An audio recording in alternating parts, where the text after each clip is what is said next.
Frères et sœurs, chers amis, bonsoir. Soyez tous et chacun les bienvenus. C'est avec beaucoup de bonheur que nous accueillons ce soir Monseigneur Pierre-Antoine Bozo, évêque de Limoges. Nous le remercions infiniment de venir présider notre Eucharistie durant cette semaine de Pâques. Nous l'accueillons avec beaucoup de plaisir. Merci, cher Pierre-Antoine, de ta présence. Nous nous connaissons depuis très longtemps, fort longtemps. Des liens fraternels et d'amitié se sont tissés entre nous depuis pratiquement 35 ou 40 ans. Voilà, merci infiniment. Nous allons devant la Sainte Tunique ce soir demander la grâce d'être tous profondément renouvelés dans notre attachement au Christ, en sa passion, en sa mort, en sa résurrection. Nous allons prier bien sûr pour l'unité de l'Église devant cette tunique tissée de haut en bas avec un seul fil. Nous allons déposer aussi devant cette tunique, cette sainte tunique, tout ce que nous portons de souffrance, d'épreuves, de difficultés.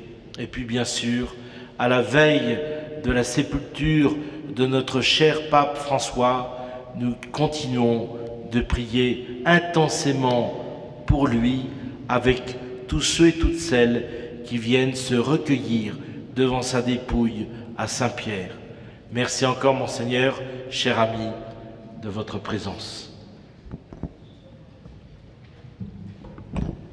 Au nom du Père et du Fils et du Saint-Esprit, la paix soit avec vous. Et avec votre esprit.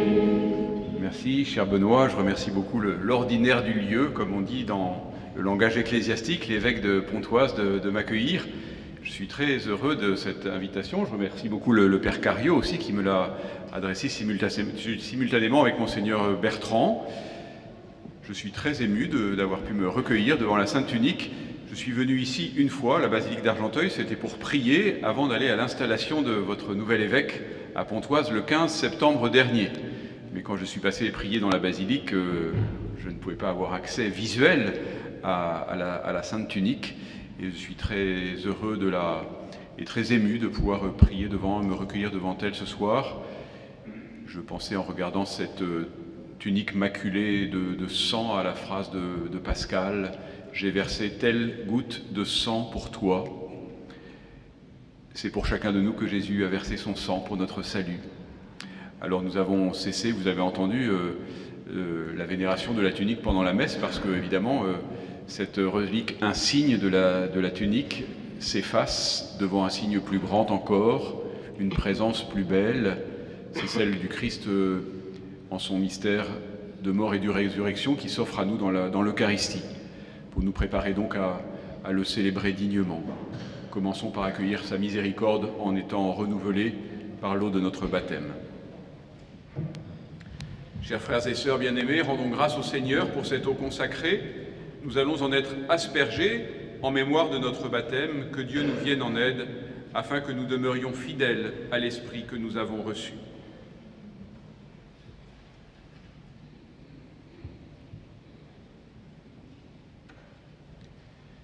Seigneur Dieu Tout-Puissant, sois favorable aux prières de ton peuple, tandis que nous célébrons la merveille de notre création et la merveille plus grande encore de notre rédemption.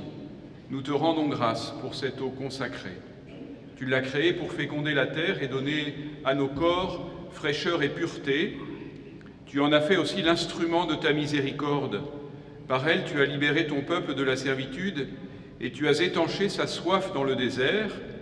Par elle, les prophètes ont annoncé la nouvelle alliance que tu allais conclure avec l'humanité.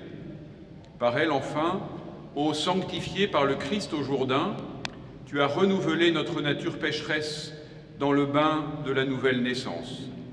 Que cette eau maintenant nous rappelle notre baptême et nous fasse participer à la joie de nos frères et sœurs les baptisés de Pâques par le Christ notre Seigneur. Amen. Amen.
Que Dieu Tout-Puissant nous purifie de nos péchés et par la célébration de cette Eucharistie, nous rende dignes de participer à la table de son royaume par le Christ notre Seigneur. Amen.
Dieu éternel et tout-puissant, par le mystère pascal, tu as rétabli l'humanité dans ton alliance.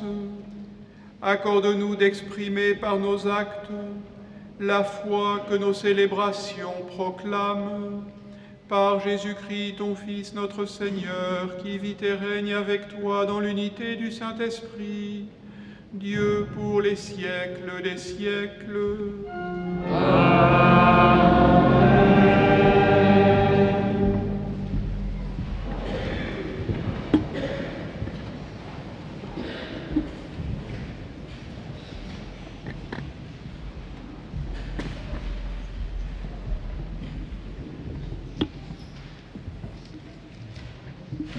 Lecture du livre des Actes des Apôtres.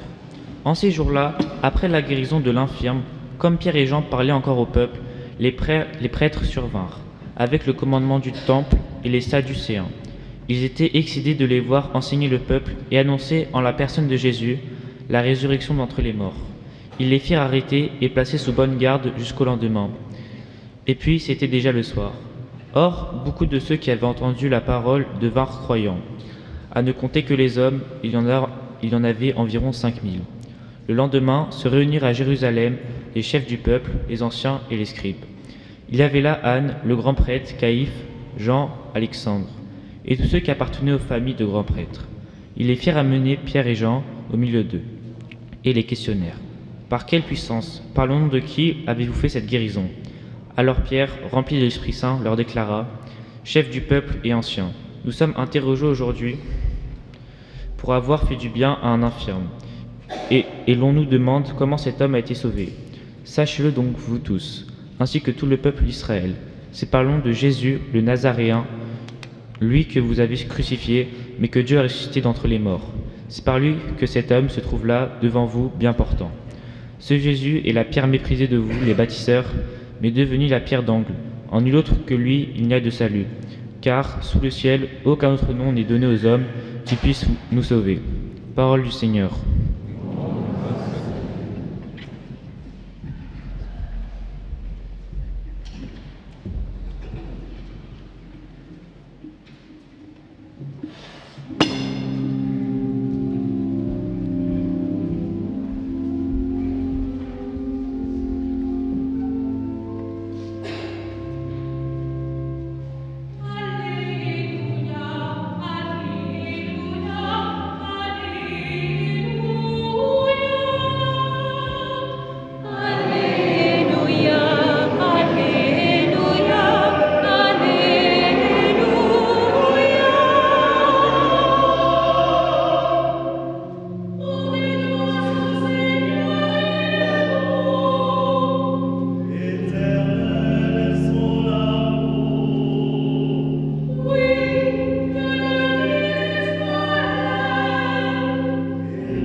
Victime Pascali lautes, immolen Christiani, Agnus redemitroves, Christus innocent Patris, reconciliavit peccatores. Mors et vita duello, confixere mirando, Dux victimitorus regnam vivos. Dic nobis Maria, quid vidis in via, sepulchrum Christum viventis, et gloriam videri resurrentis. Angelicus testes, sudarimus in vetes, surrexit Christus spec mea, procedet vos in Galilea. Simus Christum surrexiste, a mortuis vere, tu nobis victores miserere. Amen. Alleluia.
Le Seigneur soit avec vous. Et avec votre esprit. Évangile de Jésus-Christ selon saint Jean. Gloire à toi, Seigneur.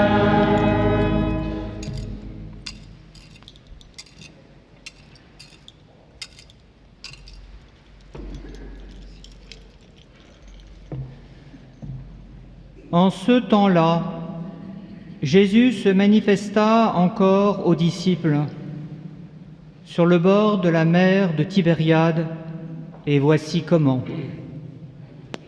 Il y avait là ensemble Simon-Pierre, avec Thomas, appelé Didyme, c'est-à-dire jumeau, Nathanaël de Cana de Galilée, les fils de Zébédée et 2 autres de ses disciples. Simon-Pierre leur dit « Je m'en vais à la pêche ». Ils lui répondent « Nous aussi, nous allons avec toi ». Ils partirent et montèrent dans la barque. Or, cette nuit-là, ils ne prirent rien. Au lever du jour, Jésus se tenait sur le rivage. Mais les disciples ne savaient pas que c'était lui. Jésus leur dit, « Les enfants, auriez-vous quelque chose à manger ?» Ils lui répondirent, « Non. » Il leur dit, « Jetez le filet à droite de la barque, et vous trouverez. » Ils jetèrent donc le filet, et 7 fois, ils n'arrivaient pas à le tirer, tellement il y avait de poissons. Alors le disciple que Jésus aimait dit à Pierre, « C'est le Seigneur !» Quand Simon-Pierre entendit que c'était le Seigneur, il passa un vêtement, car il n'avait rien sur lui, et il se jeta à l'eau. Les autres disciples arrivèrent en barque, traînant le filet plein de poissons. La terre n'était qu'à 100 de mètres. Une fois descendus à terre, ils aperçoivent disposé là un feu de braise, avec du poisson posé dessus et du pain. Jésus leur dit, « Apportez donc de ces poissons que vous venez de prendre. » Simon-Pierre remonta et tira jusqu'à terre le filet plein de gros poissons. Il y en avait 153. Et malgré cette quantité, le filet ne s'était pas déchiré. Jésus leur dit alors, « Venez manger. » Aucun des disciples n'osait lui demander, « Qui es-tu » Il savait que c'était le Seigneur. Jésus s'approche, il prend le pain et le leur donne, et de même pour le poisson.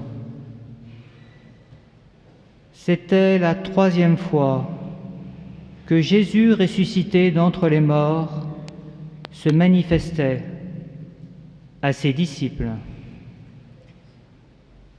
Acclamons la parole de Dieu. Louange à toi, Seigneur Jésus.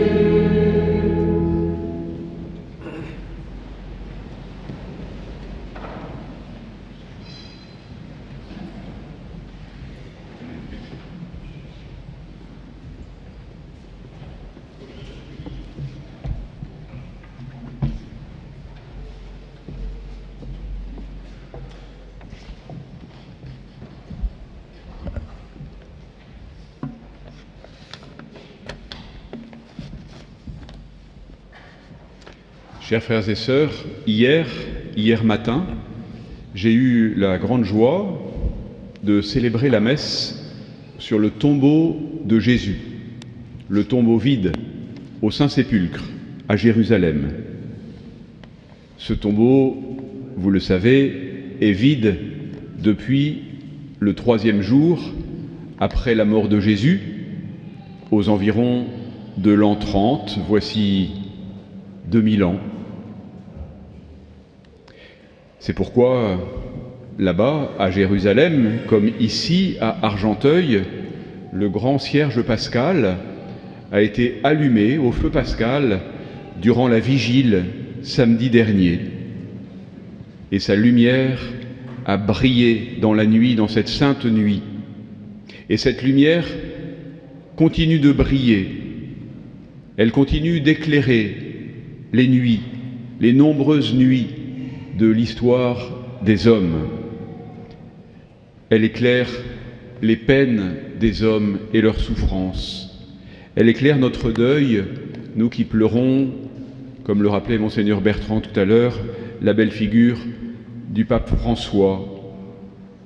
Elle éclaire l'actualité qui apporte chaque jour son lot de drames pour que nous restions témoins de l'espérance, de la vie plus forte que la mort, que le tombeau vide et que cette lumière du cierge pascal évoque.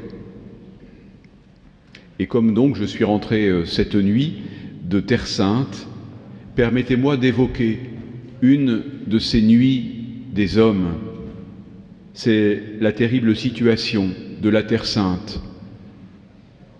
La population de Gaza, vous le savez, vit un cauchemar indicible. Il y a, vous le savez aussi peut-être, une paroisse catholique à Gaza. Les Israéliens et les Palestiniens sont enfermés dans leurs souffrances et rendus incapables par ces souffrances de se comprendre, de se parler. Et donc la loi du plus fort, celle des terroristes, quelquefois celle d'Israël, font la différence et entretiennent la rancœur. Les chrétiens de Terre Sainte, qui sont surtout palestiniens, mais qui sont aussi israéliens, ces chrétiens aiment ces deux peuples. Ils aiment forcément le peuple juif, puisque les juifs sont comme nos frères aînés dans la foi. Et ils aiment leurs frères de sang, les Palestiniens, et ces chrétiens de Terre Sainte paient un prix très élevé dans ce conflit. Ils me racontaient qu'ils essayaient de se distinguer de deux manières. D'abord parce que pour eux, la violence n'est pas une option possible. Et parce que, par ailleurs, au milieu de cette impasse politique humaine, ils veulent être des témoins de l'espérance, quand rien, à vue humaine, ne leur donne de signes de progrès possible.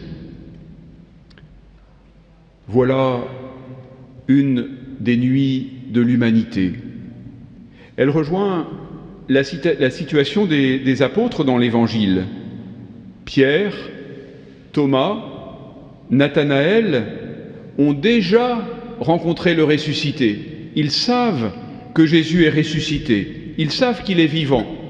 Mais cette rencontre a été relativement furtive et le ressuscité a disparu à leurs yeux. Tout a changé, le Christ est ressuscité. Et pourtant, rien n'a changé. La vie continue avec ses pesanteurs, avec ses lourdeurs. Il faut continuer à nourrir la famille, à gagner son pain, à pêcher des poissons. Le travail est dur, et voici une nuit entière de pêche sans aucun résultat. Aussi, quand un inconnu leur demande de jeter le filet de l'autre côté, ils n'ont pas grand-chose à perdre. Pourquoi ne pas tenter? Alors vous avez entendu le résultat, 153 gros poissons. Ictus mégalone, des gros poissons. Une interprétation des pères de l'Église est que ces 153, ce chiffre de 153 correspond, est-ce vrai, aux 153 espèces connues de poissons que l'on dénombrait à l'époque. Comprenons à travers cette image la totalité des poissons, c'est-à-dire la totalité de l'humanité appelée à entrer dans l'Église. Et l'Église est solide pour contenir tous ces poissons. Le filet, vous l'avez entendu, ne s'est pas déchiré, comme la sainte tunique qui n'a pas été découpée.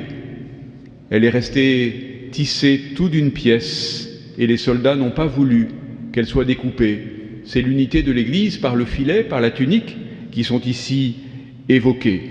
Alors en parlant de l'unité de l'Église, je vous invite bien sûr à continuer de prier pour le successeur de Pierre, ou pour les successeurs de Pierre, celui qui vient de nous quitter, le pape François, qui a si souvent demandé que l'on prie pour lui, et pour celui qui lui succédera, celui que les cardinaux ont la mission d'élire. Demandons que ce successeur de Pierre continue d'être le garant de l'unité de l'Église, pour que la tunique ne soit pas déchirée, pour que le filet ne se rompe jamais. Alors cette scène de l'Évangile, le filet rempli, et puis ensuite la rencontre avec Jésus sur les bords du lac, nous permet de comprendre que, avec le mystère pascal, tout est accompli. Le salut est irréversiblement acquis. C'est une fois pour toutes que le Christ est mort et ressuscité. Pierre l'a compris très bien. Il le dira magnifiquement, il le dit, c'est notre première lecture au livre des Apôtres. En lui, Jésus, en nul autre que lui, Jésus, il n'y a de salut, car sous le ciel, aucun autre nom n'est donné aux hommes qui puisse nous sauver. Aucun autre nom n'est donné aux hommes qui puissent nous sauver. Ne cherchons pas d'autres voies de salut, n'idolâtrons rien qui ne soit pas Jésus. Aucun autre nom n'est capable de nous sauver. Pourquoi ? Parce que Dieu seul peut sauver l'homme dans sa finitude, l'homme dans son péché, l'homme empêtré dans ses contradictions. Dieu seul, qui l'a créé merveilleusement, peut plus merveilleusement encore, comme nous l'avons chanté dans la nuit de Pâques, le sauver, le racheter. Or, nous croyons que Jésus est Dieu et qu'il sauve donc, et lui seul. Tout est accompli donc en lui. Et Saint Pierre le dit à ces chefs des prêtres qui se bouchent les oreilles quand on leur dit que Jésus est ressuscité, comme s'ils avaient peur de la nouveauté qu'apporte la résurrection de Jésus, de la nouveauté merveilleuse que l'Église est venue apporter au monde. N'ayez pas peur, mes amis, de cette nouveauté et du chemin sur lequel elle vous entraîne, qui vous surprend souvent, qui nous surprend. Si l'amour t'entraîne, disait Saint Jean de la Croix, n'aie pas peur de le suivre. Oui, tout est accompli en Jésus, mais tout n'est pas encore réalisé. La nuit de la peine, la nuit de la souffrance, la nuit du mal et de la mort n'est pas dissipée encore, tant que dure le temps de l'histoire. Nous le savons bien, chacun l'éprouve à certains moments de sa vie. Certains l'éprouvent en ce moment plus difficilement, plus durement, dans leur chair, dans leur âme. Et voilà pourquoi il est bon de venir ici, en cette basilique, vénérer cette sainte tunique, offerte à notre contemplation pendant cette ostension. Elle garde la trace indélébile du sang versé pour nous, pour chacun de nous, par Jésus. Elle nous le rend proche, elle rend présent son sacrifice. Ce n'est pas par hasard, vous l'avez bien compris, que l'ostension a commencé le vendredi saint, mais il nous est donné de contempler cette image, cet insigne relique, et de contempler du coup le sacrifice du Christ qu'elle évoque dans la lumière de Pâques, dans cette octave pascale. Et la lumière de Pâques ne vient pas relativiser le sacrifice. Elle n'efface pas le sang de la tunique pour en faire je ne sais quel habit de soie. Non, la tunique garde les traces du sang versé par Jésus sur le chemin de sa passion, comme le ressuscité conserve en son corps glorieux les marques des clous et du coup de lance. Devant cette tunique, comme devant la croix de Jésus, nous nous unissons au Seigneur qui a pris sur lui la souffrance et le péché des hommes, et nous venons déposer à ses pieds toute souffrance, toute peine, toute obscurité. Cette sainte tunique d'argenteuil évoque donc le chemin de croix du Seigneur. Le linceul de Turin évoque la résurrection du Seigneur. Argenteuil et Turin. Par la mort et la résurrection de Jésus, tout est accompli. Notre salut est définitivement acquis, mais tout n'est pas encore réalisé. Tout n'est pas encore réalisé. Le banquet du royaume n'est pas encore servi. Il faut nous contenter, mais ça n'est pas rien, de ce que le ressuscité offre aux apôtres sur les bords du lac de Galilée.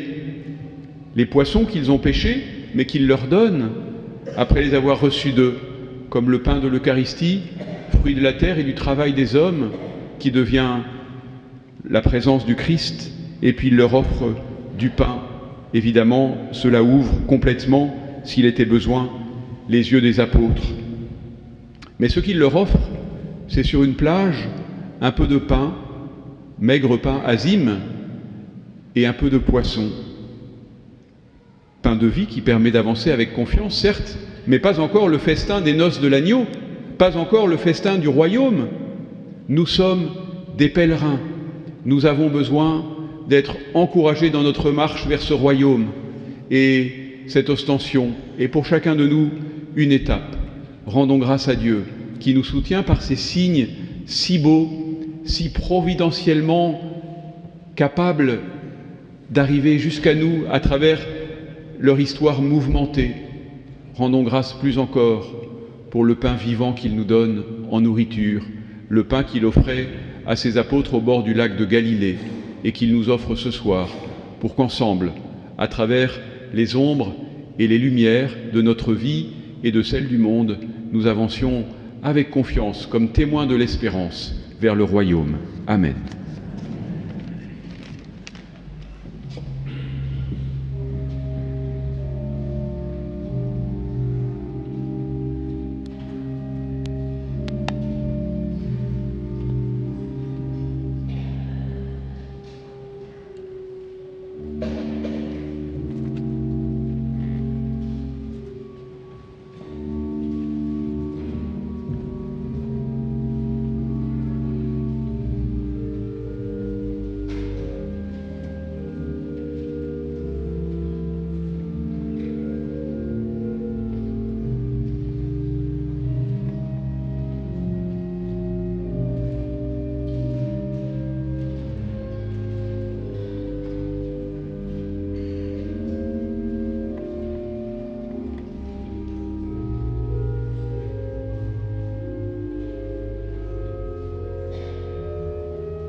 Priez, frères et sœurs, que mon sacrifice, qui est aussi le vôtre, soit agréable à Dieu, le Père Tout-Puissant.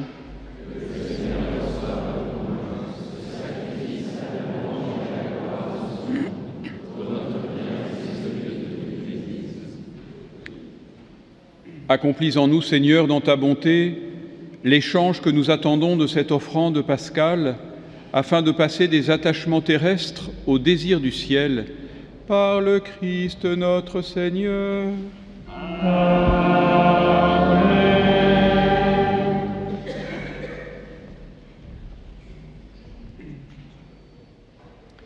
Le Seigneur soit avec vous. Et avec votre esprit. Élevons notre cœur. Rendons grâce au Seigneur notre Dieu. Vraiment, il est juste et bon pour ta gloire et notre salut, de te louer, Seigneur, en tout temps, mais plus encore de te glorifier aujourd'hui, où le Christ notre Pâque a été immolé. Car il est l'agneau véritable qui a enlevé les péchés du monde. En mourant, il a détruit notre mort. En ressuscitant, il nous a rendu la vie. C'est pourquoi la joie pascale rayonne par tout l'univers. La terre entière exulte. Les puissances d'en haut et les anges dans le ciel chantent sans fin l'hymne de ta gloire.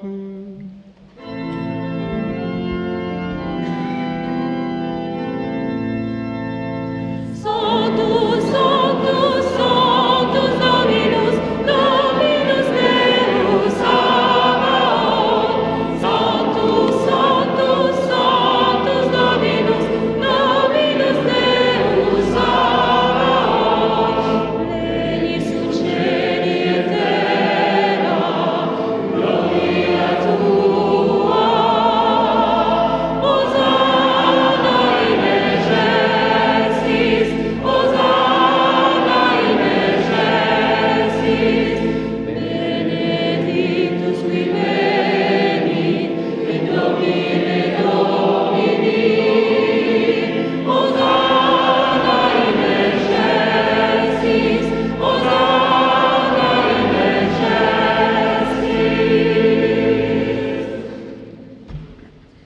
Tu es vraiment saint, Dieu de l'univers, il est juste que toute la création proclame ta louange, car c'est toi qui donnes la vie, c'est toi qui sanctifies toutes choses par ton Fils Jésus-Christ notre Seigneur, avec la puissance de l'Esprit Saint, et tu ne cesses de rassembler ton peuple, afin que du levant au couchant du soleil, une offrande pure soit présentée à ton nom.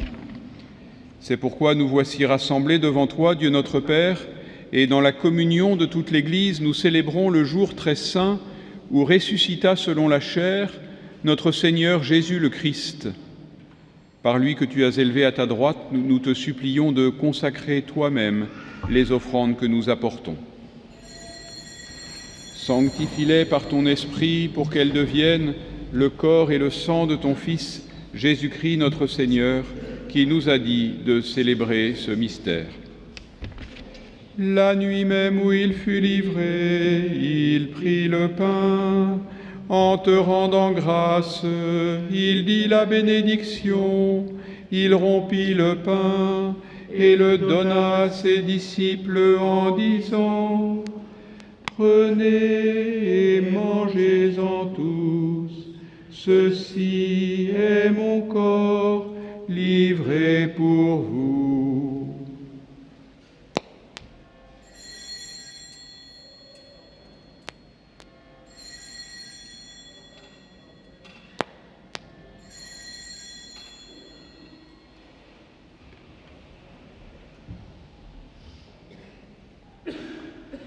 De même, après le repas, il prit la coupe.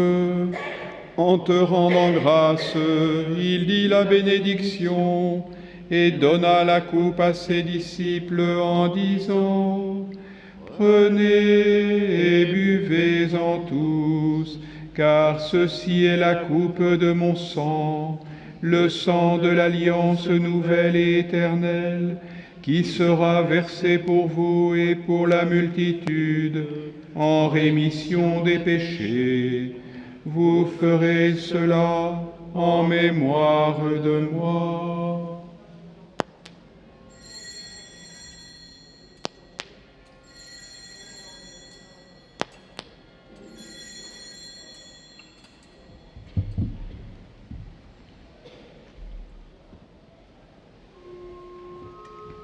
Il est grand le mystère de la foi. Nous annonçons ta mort, Seigneur Jésus. Nous proclamons ta résurrection. Nous attendons ta venue dans la gloire. En faisant ainsi mémoire de ton Fils, de sa passion qui nous sauve, de sa glorieuse résurrection et de son ascension dans le ciel, alors que nous attendons son dernier avènement, nous t'offrons, Seigneur, en action de grâce, ce sacrifice vivant et saint. Regarde, nous t'en prions, l'oblation de ton Église et daigne y reconnaître ton Fils qui, selon ta volonté, s'est offert en sacrifice pour nous réconcilier avec toi. Quand nous serons nourris de son corps et de son sang, et remplis de l'Esprit Saint, accorde-nous d'être un seul corps et un seul esprit dans le Christ. Que l'Esprit Saint fasse de nous une éternelle offrande à ta gloire, pour que nous obtenions un jour l'héritage promis avec tes élus. En premier lieu, la bienheureuse Vierge Marie, Mère de Dieu, avec Saint Joseph son époux, les bienheureux apôtres, les glorieux martyrs, Saint Denis, et tous les saints qui ne cessent d'intercéder auprès de toi et nous assurent de ton secours. Et maintenant, nous te supplions, Seigneur, par le sacrifice qui nous réconcilie avec toi, étends au monde entier le salut et la paix. Affermis ton Église en pèlerinage sur la terre, dans la foi et la charité, en union avec notre évêque Benoît, l'ensemble des évêques, les prêtres, les diacres et tout le peuple que tu as racheté. Écoute en ta bonté les prières de ta famille que tu as voulu rassembler devant toi. Dans ta miséricorde, ramène à toi, Père très aimant, tous tes enfants dispersés. Pour nos frères et sœurs défunts, pour Jorge Bergoglio, notre pape François que tu viens de rappeler à toi, et pour tous ceux qui ont quitté ce monde et trouvent grâce devant toi, nous te prions. En ta bienveillance, accueille-les dans ton royaume où nous espérons être comblés de ta gloire, tous ensemble et pour l'éternité, par le Christ, notre Seigneur, par qui tu donnes au monde toute grâce et tout bien.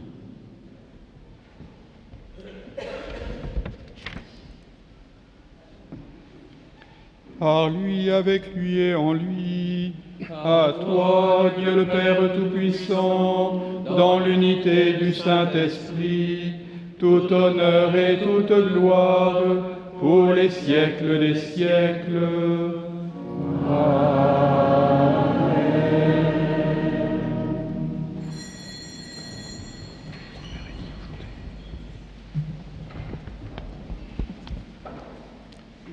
Comme nous l'avons appris du Sauveur et selon son commandement, nous osons chanter d'un seul cœur. Notre Père qui es aux cieux, que ton nom soit sanctifié, que ton règne vienne, que ta volonté soit faite sur la terre comme au ciel. Donne-nous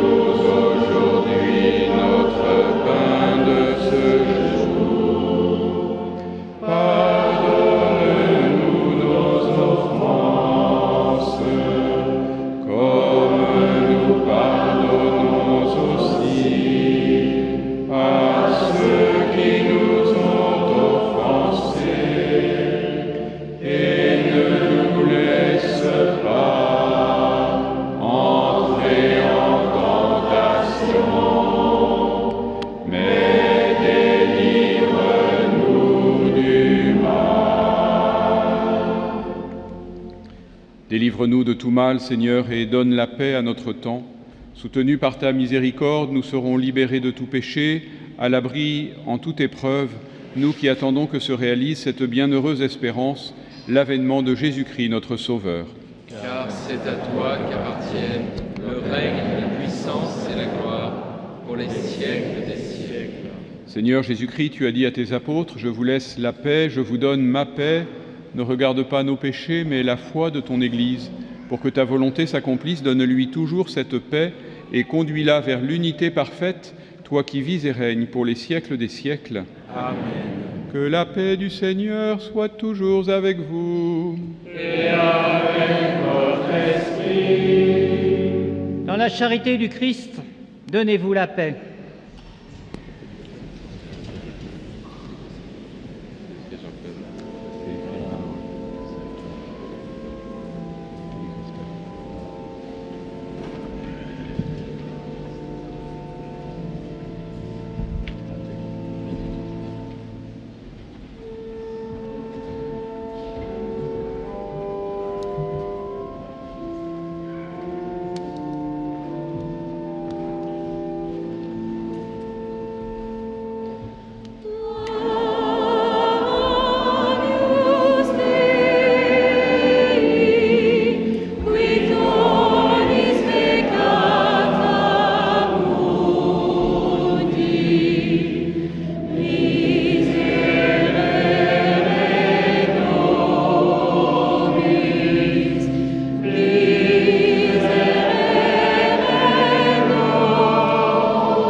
L'Église nous rappelle que pour recevoir en communion le corps du Christ, il faut être baptisé, catholique, avoir reçu sa première communion et s'être confessé récemment. Il est également important de communier en face du prêtre. Si vous ne pouvez pas encore communier, vous pouvez vous présenter devant le prêtre en croisant les bras comme ceci pour recevoir de sa part une bénédiction personnelle. Pour vivre ce mouvement avec recueillement, merci de rester à votre place jusqu'à ce qu'un volontaire vienne vous guider. Voici l'agneau de Dieu, voici celui qui enlève les péchés du monde. Heureux les invités au repas des noces de l'agneau. Seigneur, je ne suis pas digne de te recevoir, mais dis seulement une parole et je serai guéri.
Prions encore le Seigneur.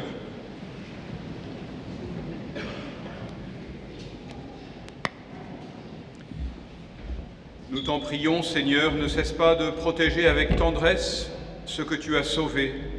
La passion de ton Fils les a rachetés, qu'ils trouvent leur joie dans sa résurrection, lui qui vit et règne pour les siècles des siècles.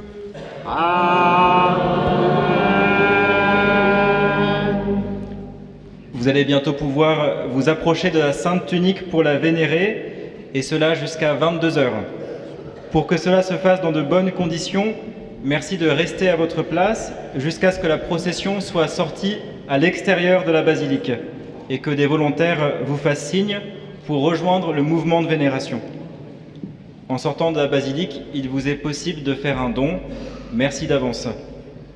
Vous êtes également invités à découvrir l'espace de restauration, la buvette et les fameuses galettes saucisses sur le parvis de la basilique. Demain, à 10h, la messe des obsèques du Saint-Père à Rome sera rediffusée en direct sur le parvis de la basilique, sur les écrans. Vous êtes invités à y participer. Dans la basilique, la vénération continuera pendant qu'à l'extérieur sera donc diffusée les obsèques. La messe sera donc demain à 14h30. Et à 20h, une veillée de prière œcuménique avec un évêque catholique, mais aussi des représentants du culte orthodoxe et protestant. Merci à tous.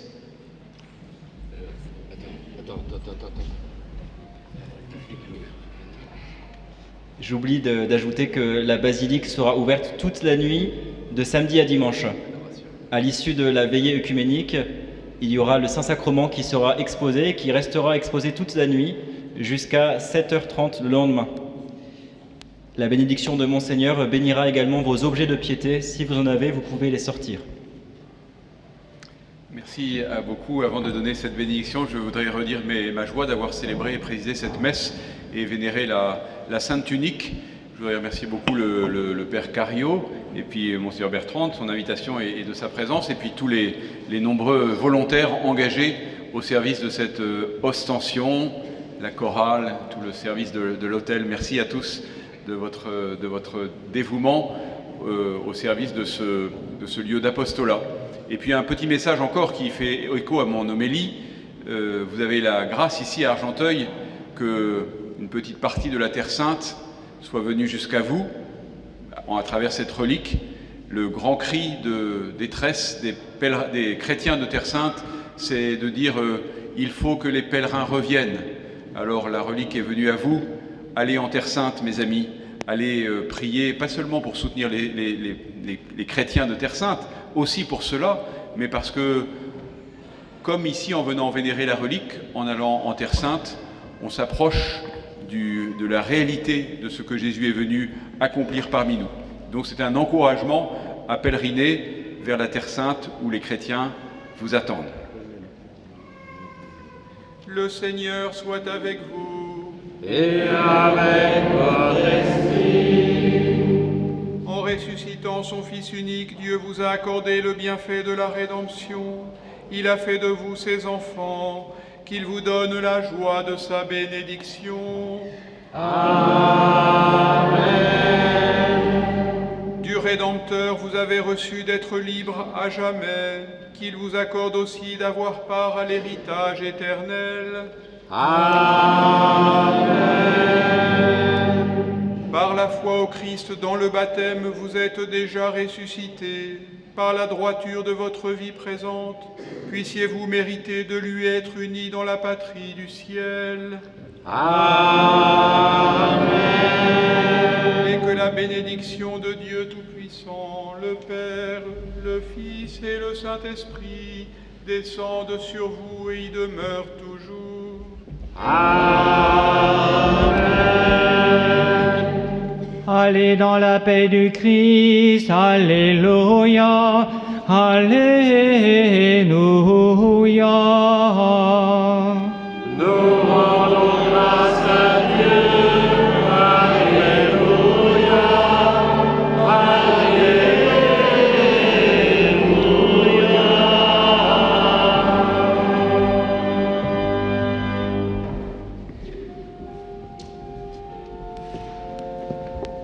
Regina Celi